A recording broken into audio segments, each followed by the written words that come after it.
आदरणीय मित्रों, श्री अवतार का बोध हो, श्री माता धरती का बोध हो। मैं स्वामी धर्मदास उदासीन आप सबका धर्म बोध में स्वागत करता हूं।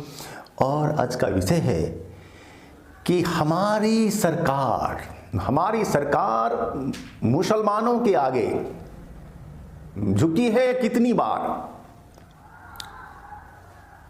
आपको पता है कि आजादी के पहले से ही जालीदार टोपी वालों ने सरकार पर अपना दबाव बनाने का जो मुहिम है वह जारी रखा है और आज तक जारी है।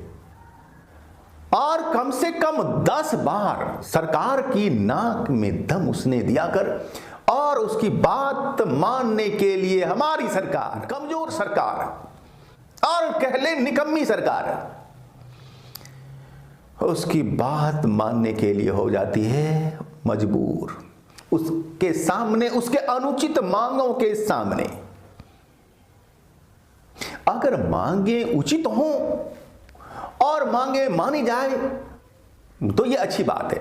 लेकिन अगर अनुचित मांग हो और तब भी दबाव बस, भय बस, आंदोलन के भय से यदि सरकार मानती है तो ये अच्छी बात नहीं है। लोकतंत्र के लिए यह शुभ संकेत नहीं है। और इसमें सरकारों का भी कहीं ना कहीं वोट बैंक की राजनीति रही है। राजनीतिक दलों को चाहिए वोट और उन्हें चाहिए अपनी स्वार्थ सिद्धि। तो जो है दोनों एक दूसरे के हो जाते हैं पूरक। और इस प्रकार कम से कम 10 बार मैं आपको अब गिनाने जा रहा हूं। आप वीडियो के लास्ट तक बने रहिए और अपनी राय लिखकर जरूर भेजिएगा। तो जो हमारी सरकार सबसे पहली बार झुकी है वो कब?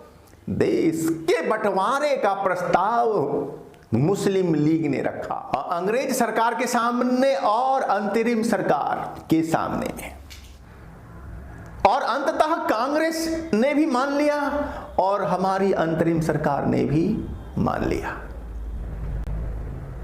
देश का बंटवारा हो गया।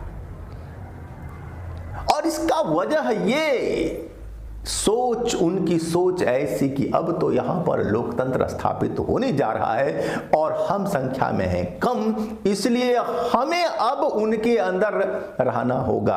अब हिंदू ही पीएम सीएम वगैरह बनेंगे और उनके शासन के तहत हमें रहना होगा। लेकिन ये हमें कैसे मंजूर हो सकता है? हमने तो हिंदुस्तान पर 800 साल राज किया है, तो फिर हम अब कैसे बन सकते हैं? यहाँ की प्रजा हिंदुओं के शासन के अंतर्गत हम कैसे रह सकते हैं? इसलिए अपना देश अलग कर लो, कम से कम वहां शासक तो होंगे मुस्लिम, कोई काफिर तो शासक नहीं होगा हमारा। इस सोच के तहत देश का बंटवारा हुआ। तो ऐसी सोच रखने वाले ज्यादातर लोग तो पाकिस्तान गए, लेकिन जो आम लोग थे वे नहीं गए। अच्छा, हालांकि आम लोगों ने वोटिंग के समय में देश के बंटवारे के लिए वोट दिया था, लेकिन वे लोग वोट तो दे दिए कि हां देश का बंटवारा हो, लेकिन वो लोग नहीं गए। ऐसी मक्कारी, ऐसी धोखाधड़ी कि बांट भी लिया और गए भी नहीं। तो ये सबसे जो है शुरुआती आरंभिक मान ले। ऐसे तो और अगर जाएंगे पीछे तो और बहुत सारी बातें मिलेंगी, लेकिन हम यहीं से ही लेकर के चल रहे हैं। जो सबसे पहली बार झुकी सरकार वो है देश बंटवारे के लिए झुकी। इसको सरकार ने मान लिया, नंबर 1। अब दूसरी बार सरकार झुकी कब? दूसरी बार सरकार झुकी जब जालीदार टोपी वालों ने कहा कि भाई हम हिंदुस्तान को छोड़कर नहीं जाना चाहते, हमें यहां भी रहने दो। जो लोग जाना चाहें जाएं और जो लोग रहना चाहें उन्हें रहने दो। और हमारी अंतरिम सरकार ने उस दबाव को भी मान लिया और हमारी सरकार झुकी तीसरी बार जब गणतंत्र घोषित हो गया। और झुकी तब कब कि जब जम्मू कश्मीर के बारे में अलग विधान बनाया गया, धारा 370 और 35A बनाया गया, जिसके अंतर्गत जम्मू कश्मीर को एक विशेष राज्य का दर्जा प्राप्त था। वहां तो भाई राष्ट्रपति और पीएम भी होते थे, हालांकि अब वह नहीं रह गया है। लेकिन मैं यहां कह रहा हूं कि तो हमारी सरकार जो है तीसरी बार झुकी थी मांगों के आगे, दबाव के आगे। हमारी सरकार झुकती है चौथी बार और वो समय थी पीएम श्रीमती इंदिरा गांधी जी। और 1976 में संविधान की प्रस्तावना में धर्मनिरपेक्ष शब्द जोड़ा गया और ये इस्लाम के ही दबाव का फल था। भाई जब संविधान में अल्पसंख्यकों को संरक्षण देने की बात लिखी गई थी तो फिर धर्मनिरपेक्ष घोषित होने करने की आवश्यकता क्या थी? ये दोनों बातें एक साथ अनावश्यक हैं। या तो अल्पसंख्यक का दर्जा मिले, संरक्षण मिले उन्हें, या फिर धर्मनिरपेक्ष। यदि धर्मनिरपेक्ष है तो फिर अल्पसंख्यक को संरक्षण और विशेष सुविधाएं क्यों? फिर तो भाई सभी समान हैं। लेकिन हमारी सरकार ने वोट बैंक की राजनीति के तहत 1976 में धर्मनिरपेक्ष शब्द को संविधान की प्रस्तावना में जोड़ा और हमारी सरकार झुकती है पांचवी बार साहबानों के केस में। सुप्रीम कोर्ट ने साहबानों को गुजारा भत्ता दिया था निर्धारित कर, लेकिन यह शरिया कानून के खिलाफ था। इसलिए कट्टरपंथियों ने राजीव गांधी जी पर ऐसा दबाव डाला कि राजीव गांधी ने सुप्रीम कोर्ट के उस निर्णय को बदलने के लिए संविधान में संशोधन किया। तो सरकार हमारी पांचवी बार झुकी। हमारी सरकार छठी बार झुकी है 1991 में, जब पूजा स्थल कानून को बनवाया गया इस्लाम के कट्टरपंथियों के द्वारा। और इसके तहत 15 अगस्त 45 के पहले जिस धर्म स्थल पर जिसका था कब्जा उसी का रहेगा, उसे अब अदल बदल नहीं सकते। आश्चर्य है कि हमारे 30-40 हजार मंदिरों को आक्रांताओं ने तोड़ दिया। आज जब हमारी बनी सरकार है और हम आजाद हुए तो अब हम उसे ले नहीं सकते। क्यों नहीं ले सकते? वे हमारे मंदिर हैं, वे हमारे मठ हैं और आज तक उसके अवशेष हैं, चिन्ह हैं नींव में, दीवारों में। केवल गुंबज ही तो हुए हैं चेंज उनके, लेकिन नहीं,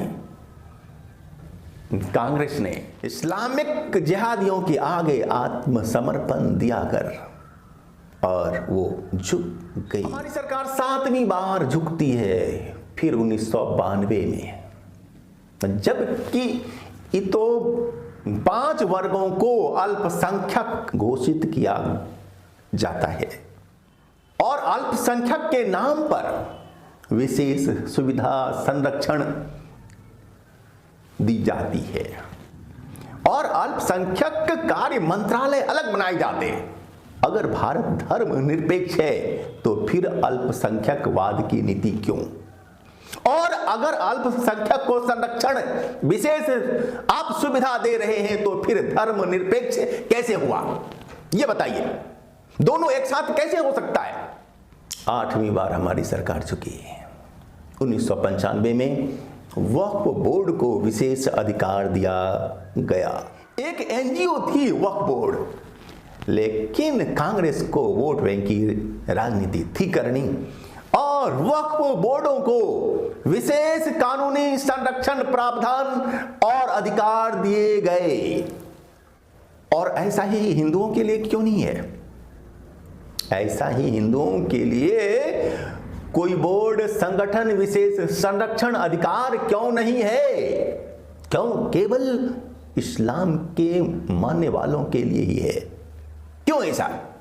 दोस्तों, 9वीं बार हमारी सरकार झुकी, जबकि 2013 में मनमोहन सिंह की सरकार ने वक्फ बोर्ड को और अधिक अधिकार दे दिए, यहां तक कि जिला न्यायालय के समतुल्य अधिकार उसे दे दिए। अब वो एक तरह का न्यायालय है, वो एक तरह का वो है कोर्ट। इतना बड़ा अधिकार एक एनजीओ को, वो भी क्यों? केवल वोट बैंक की राजनीति के तहत आज वक्फ बोर्ड को बेहिसाब अधिकार प्राप्त है। वो देश की किसी भी संपत्ति को, अपनी संपत्ति घोषित दे सकता है कर, और संपत्ति के जो वो तो असली मालिक हैं, अब वे जो वक्फ बोर्ड के हैं बने हुए कोर्ट, वहीं पर ये सिद्ध होगा करना कि वह उनकी संपत्ति है। वे जब तक सिद्ध नहीं देते करके, तब तक उनकी संपत्ति नहीं है। वह तो मानना नहीं मानना बादशाह सलामत, अर्थात वक्फ बोर्ड की इच्छा पर डिपेंड है। आज देश में रेलवे के बाद सबसे अधिक संपत्ति अगर है किसी को, तो वो है वक्फ बोर्ड। ऐसा एक तरफा फैसला किसी भी मजहब के लिए कैसे कोई सरकार ले सकती है? लेकिन ऐसा ही भारत में होता रहा है। 10वीं बार हमारी सरकार झुकी, वो तो हाल फिलहाल में, जब सीएए का कानून बना, बिल ही आया, तो शाहीन बाग होने लगा। देश में धरने और विरोध होने लगे। वहां भी सरकार झुकती हुई दिखाई दी। और आज अब फिर हिजाब जिहाद स्टार्ट हो गया है कि हम विद्यालयों के ड्रेस कोड को नहीं मानेंगे। हम अपनी इच्छा से अपने ड्रेस के साथ स्कूल जाया करेंगे, कॉलेज जाएंगे। हाँ भाई, तो हो सकता है कि कल वो लोग ये भी कहते कि तो फौज में हम जाएंगे, लेकिन अपने कुर्ते पैजामा में ही रहेंगे हम, है ना। न छोटे भाई का पैजामा और बड़े भाई का जो पहना जाता है कुर्ता, उसी ड्रेस में रहेंगे हम। साहब, हर संस्थान के अपने अपने ड्रेस कोड होते हैं। सेना के, पुलिस के, न्यायालय के, छात्रों के, स्कूलों के अलग अलग ड्रेस कोड होते हैं, और उसका पालन सभी धर्म पंथ के लोगों को होता है करना। लेकिन वहां जिद है कि नहीं, हम हिजाब पहन के ही स्कूल और कॉलेज में जाएंगे। वहां हम उस शिक्षण संस्थान के ड्रेस कोड को नहीं मानेंगे। इसकी जिद चल रही है और मामला भी है कोर्ट में। हाँ, ये हुआ क्यों, इस पर हम एक दूसरा वीडियो बनाएंगे। आप लोग अपनी राय अवश्य लिखकर भेजें। धन्यवाद।